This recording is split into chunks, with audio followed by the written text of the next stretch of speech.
Mummy papa 11 बजे की गाड़ी से आ रहे हैं। फोन की घंटी तो सुनी मगर आलस की वजह से रजाई में ही लेटी रही। उसके पति राहुल को आखिर उठना ही पड़ा।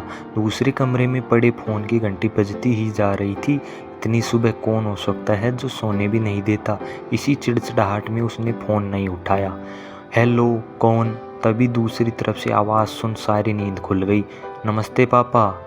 बेटा, बहुत दिनों से तुम्हें मिले नहीं, सो हम दोनों 11 बजे की गाड़ी से आ रहे हैं। दोपहर का खाना साथ में खाकर हम 4 बजे की गाड़ी से वापस लौट जाएंगे। ठीक है, हाँ पापा, मैं आपको स्टेशन पर लेने आ जाऊंगा।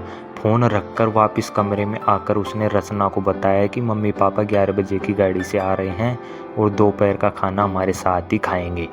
रजाई में घुसी हुई रचना का पारा एकदम 7वें आसमान पर चढ़ गया। कोई इतवार को भी सोने नहीं देता। अब सबके लिए खाना बनाओ, पूरे नौकरानी बना दिया है। गुस्से से उठी और बाथरूम में घुस गई। राहुल अक्का पक्का हो उसे देखता ही रह गया। जब वो बाहर आई तो राहुल ने पूछा, क्या बनाओगी? गुस्से से भरी रचना ने तुनक के जवाब दिया, अपने को तल के खिला दूंगी। राहुल चुप रहा और मुस्कुराता हुआ तैयार होने लग गया। स्टेशन जो जाना था। थोड़ी देर बाद गुस्सैल रचना को बोलकर वो मम्मी पापा को लेने स्टेशन जा रहा है। वो घर से निकल गई। रचना गुस्से में बड़बड़ाते हुए खाना बना रही थी। दाल सब्जी में नमक मसाले ठीक है या नहीं की परवाह किए बिना बस करछी चलाई जा रही थी। कच्चा पक्का खाना बना। बेसन से पराठे तलने लगी तो कोई कच्चा तो कोई जला हुआ। आखिर उसने सब कुछ खत्म किया और नहाने के लिए चले गई। नहा के निकली और तैयार हो सोफे पर बैठ गए। मैगनीज के पन्ने पलटने लगी। उसके मन में बस यह चल रहा था कि सारा संडे खराब कर दिया। अब तो बस आए खाएं और वापस यहाँ से जल्दी से चले जाएं। थोड़ी देर में घर की घंटी बजी तो बड़े बेमन से उठी और दरवाज़ा खोला। दरवाज़ा खुलते ही उसकी आंखें हैरानी से फटी की फटी रह गई और मुंह से एक शब्द भी नहीं निकल सका। सामने राहुल के नहीं बल्कि उसके मम्मी पापा खड़े थे, जिन्हें राहुल स्टेशन से लाया था। मम्मी ने आगे बढ़ उसे झिंझोड़ा। अरे क्या हुआ? इतनी हैरान और परेशान क्यों लग रही है? क्या राहुल ने बताया नहीं कि हम आ रहे हैं? जैसे मानो रचना की नींद ही टूटी हो। नहीं मम्मी, इन्होंने तो बताया था, पर चलो आप अंदर तो आओ। राहुल तो अपनी मुस्कुराहट रोक नहीं पा रहा था।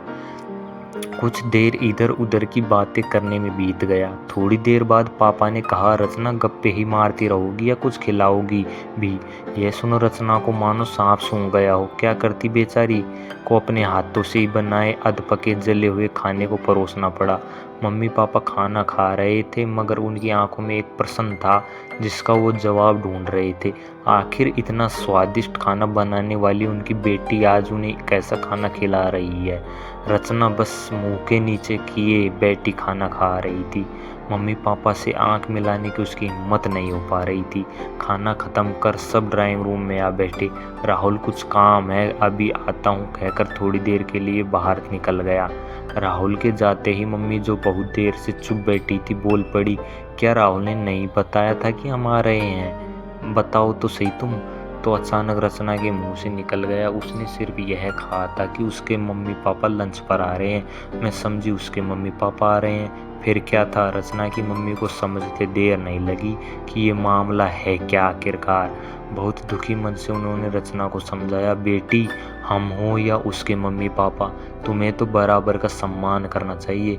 मम्मी पापा क्या कोई भी घर आए तो खुशी खुशी अपनी हैसियत के मुताबिक उसकी सेवा करो। बेटी, जितना किसी को सम्मान दोगी उतना ही तुम्हें प्यार और इज्जत मिलेगी। जैसे राहुल हमारी इज्जत करता है उसी तरह तुम्हें भी उसके माता पिता और संबंधियों की इज्जत करना चाहिए। रिश्ता कोई भी हो, हमारा या उसका, कभी फर्क नहीं करना चाहिए। रचना की आंखों में आंसू आ गए और अपने को शर्मिंदा महसूस कर उसने मम्मी को वचन दिया कि आज के बाद फिर ऐसा कभी भी नहीं होगा। इस प्रकार उसकी पत्नी रचना का घमंड टूट गया और वह रोने लगी।